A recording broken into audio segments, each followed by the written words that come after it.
എല്ലാ കൂട്ടുകാർക്കും ഷെഫ് ജോജിയുടെ ഒരു പുതിയ വീഡിയോയിലേക്ക് സ്വാഗതം. ഒരു തനി നാടൻ സാമ്പാറാണ് ഇന്ന് നമ്മൾ ചെയ്യാൻ പോകുന്നത്. എല്ലാവർക്കും എളുപ്പം തയ്യാറാക്കാൻ പറ്റുന്ന കേറ്ററിംഗ് സ്റ്റൈലിലുള്ള ഒരു സാമ്പാർ.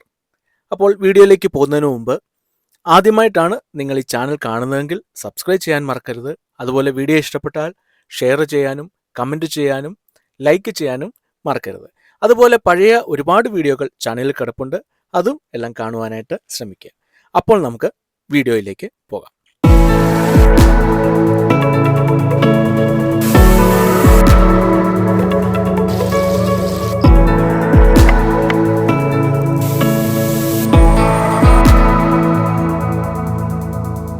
സാമ്പാർ തയ്യാറാക്കുവാനായി ഞാൻ എടുത്തിട്ടുള്ളത് 2 സവാള, 2 തക്കാളി, ഒരു ചെറിയ ക്യാരറ്റ്, വെണ്ടയ്ക്ക ഒരു 4-5 എണ്ണം, പച്ചമുളക് 2 എണ്ണം, കോവയ്ക്ക 2 എണ്ണം, ഉരുളക്കിഴങ്ങ് ഒരു ചെറിയ പീസ്, അതുപോലെ വഴുതനങ്ങ 1 എണ്ണം.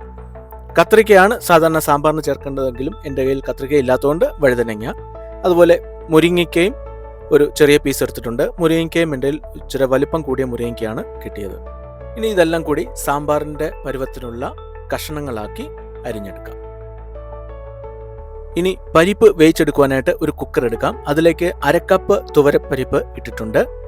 അതിലേക്ക് 1 ടീസ്പൂൺ മഞ്ഞൾ പൊടിയും 1 തണ്ട് കരിവേപ്പിലയും ചേർത്ത് ആവശ്യത്തിന് വെള്ളവും ചേർത്ത് കുക്കർ അടച്ച് അത് നന്നായി വേവിച്ചെടുക്കാം. ഇനി വെജിറ്റബിൾസ് എല്ലാം വാട്ടിയെടുക്കുവാനായിട്ട് ഒരു പാത്രത്തിലേക്ക് 2 ടേബിൾ സ്പൂൺ വെളിച്ചെണ്ണ ഒഴിച്ചിട്ടുണ്ട്. ഇനി ഇതിലേക്ക് അരിഞ്ഞു വെച്ച ആ 2 പച്ചമുളക് ഇട്ട് കൊടുക്കാം.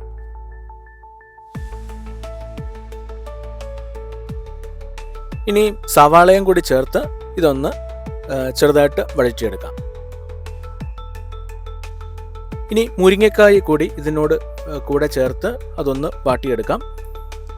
മുരിങ്ങയ്ക്ക കുറച്ച് വലിപ്പം കൂടിയതായിരുന്നതുകൊണ്ടാണ് ഞാൻ 2 പീസാക്കി അത് എടുത്തിട്ടുള്ളത്.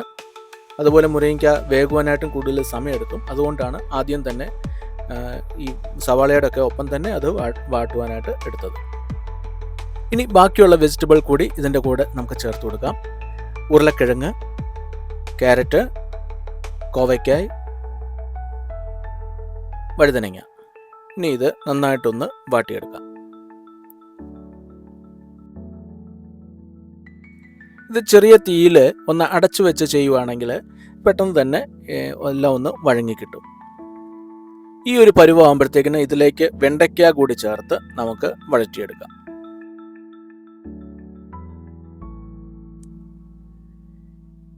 ഈ സാമ്പാറിനുള്ള കഷ്ണങ്ങളെല്ലാം നന്നായി വാടിക്കിട്ടിട്ടുണ്ട്. ഇനി ഇതിലേക്ക് സാമ്പാർ പൊടി നമുക്ക് ചേർത്ത് കൊടുക്കാം. നമ്മൾ വീട്ടിൽ തന്നെ തയ്യാറാക്കിയ സാമ്പാർ പൊടിയാണ് ഇതിലേക്ക് ചേർക്കുന്നത്. സാമ്പാർ പൊടി എങ്ങനെ തയ്യാറാക്കാം എന്നുള്ള വീഡിയോ ഇതിനു മുൻപ് ചാനലിൽ അപ്ലോഡ് ചെയ്തിട്ടുണ്ട്. ആ വീഡിയോ കണ്ടിട്ടില്ലാത്തവരെല്ലാം അതൊന്ന് പോയി കാണുക. വളരെ സിമ്പിളായിട്ട് തന്നെ നമുക്ക് വീട്ടിൽ സാമ്പാർ പൊടി തയ്യാറാക്കുന്നതേ ഉള്ളൂ. ആ സാമ്പാർ പൊടിയിൽ നിന്നും 3 ടേബിൾ സ്പൂൺ സാമ്പാർ പൊടിയാണ് ഞാനിപ്പോൾ ഇതിലേക്ക് ചേർത്തിട്ടുള്ളത്. ഇനി ഒരു കളറിന് വേണ്ടി ഒരല്പം ഈ കാശ്മീരി മുളക് പൊടി ഇതിൽ ചേർക്കുന്നുണ്ട്. മറ്റ് സാധനങ്ങളൊന്നും ഇതിൽ ചേർക്കേണ്ടത് ആവശ്യമില്ല. നമ്മൾ പരിപ്പ് വേവിക്കുമ്പോൾ തന്നെ അതിൽ മഞ്ഞൾപ്പൊടി ചേർത്തിട്ടുണ്ട്. ഇനി ഈ കറിക്ക് ആവശ്യത്തിനുള്ള ഉപ്പും ഈ സമയത്ത് തന്നെ നമുക്ക് ചേർത്ത് കൊടുക്കാം. അതുപോലെ സാമ്പാർ പൊടിയുടെ വീഡിയോയുടെ ലിങ്ക് ഈ വീഡിയോയുടെ താഴെ കൊടുത്തിട്ടുണ്ട്. ഇനി ഇത് നന്നായി മിക്സ് ചെയ്തെടുക്കാം. ചെറു ചൂട് തന്നെ വെച്ചിട്ടുള്ളൂ, കൂടുതൽ ചൂട് വെക്കണ്ട. കാര്യം നമ്മൾ സാമ്പാർ പൊടിയൊക്കെ നന്നായിട്ട് ഫ്രൈ ചെയ്ത് വറുത്തെടുത്തതാണ്. ഇനി ഇതിലേക്ക് ആവശ്യത്തിനുള്ള വെള്ളം ചേർത്ത് നമുക്കൊന്ന് മിക്സ് ചെയ്തെടുക്കാം.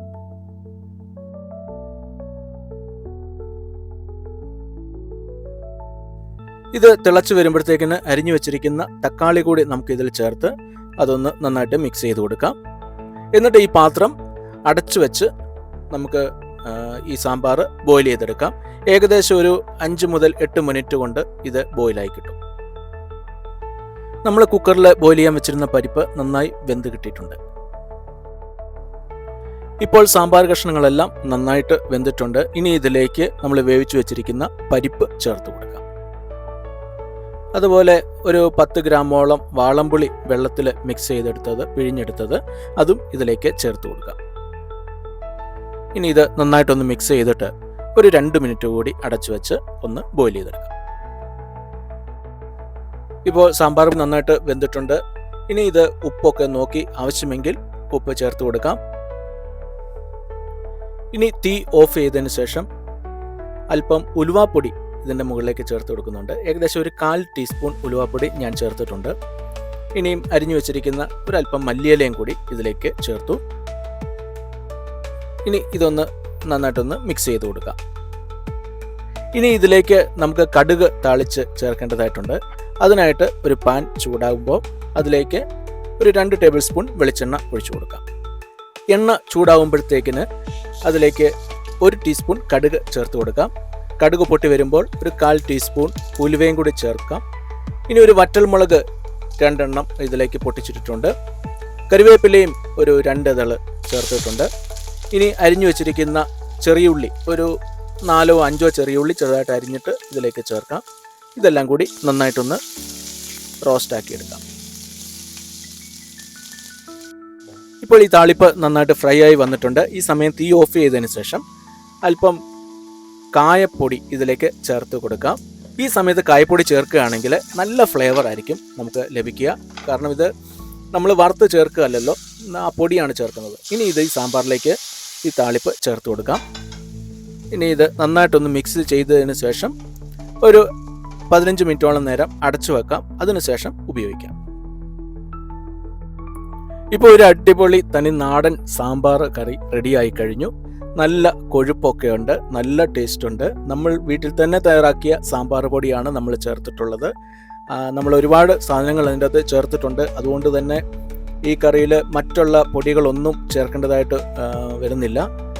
അത്യാവശ്യം മഞ്ഞൾ പൊടിയും പിന്നെ കളറിന് വേണ്ടി ഒരല്പം കാശ്മീരി മുളക് പൊടിയും മാത്രമേ നമ്മളിതിൽ ചേർത്തിട്ടുള്ളൂ.